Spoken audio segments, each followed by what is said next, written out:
Hi folks, Stuart here again, just giving you another little update on what we've been up to. Haven't filmed much, been concentrating on getting some electrics done, so as usual I'll just flip the camera around and I'll take you into the van and show you what we've been up to. So here it is, here's what we've been up to. You'll see here there's a rear passenger seat has been fitted. That's bolted down through the floor and fixed into place with spreader plates.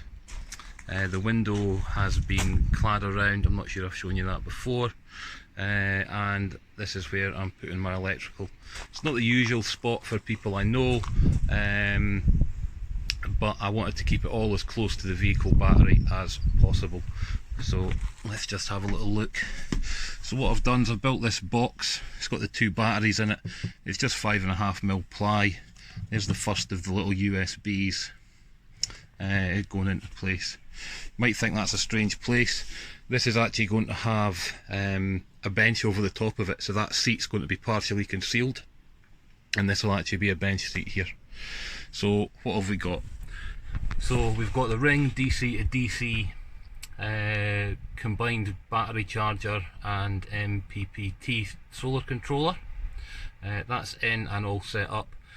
Went in really easy, really easy to set up. Check out Mel's van life.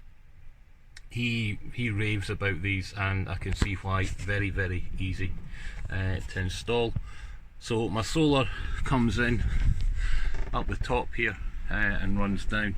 What I've done to make it a little bit easier to use is I've put a cut-off switch there to cut off the solar if I ever need to work on the batteries. I've used 16mm cable coming along through a conduit here, so from the battery box at the front there, under that little section there at the floor, and down and around the side here, it comes round and into the bottom of the solar charge controller and DC to DC charger, and it then comes out. So 16mm cable comes out and goes through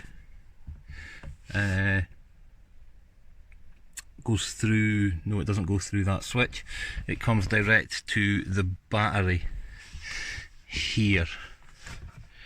I've lost it, can't find it. Yeah, it does, it comes through this switch. That's a cut off that I've got there, and then I've got 35mm cable going from the joining the batteries. This 35mm cable is going off to this, or will go off to this 1200 watt power inverter. It's going to sit in this gap down here just above the diesel heater, and there's a 150 amp breaker switch for it and the 35mm cable. The negatives, so power in is here, so the negative for power in goes over here onto this battery, and the power off, which is here, which is that 35mm cable and this 10mm cable, their negatives are attached over here, and this here is a temperature sensor for the solar controller DC to DC charger. I've just made a start on the wiring, just using one of these little fuse boxes. It's not too neat, it's not quite in, it's not labelled up and stuff yet. So I've got this just in here. This is going to be hidden behind a panel, just to sort of protect everything. So I've got breakers in here, so I've just mounted these here. I could only get the surface, the recessed ones. I couldn't get any 50 amp in that style. So these are the breakers here for them, and that's where my power's coming off. So that is pretty much it, and that's all I've got done at the moment. So I'll just flip the camera around again. So folks, there we are, that's progress so far. Yes, people will probably say that I've done it wrong.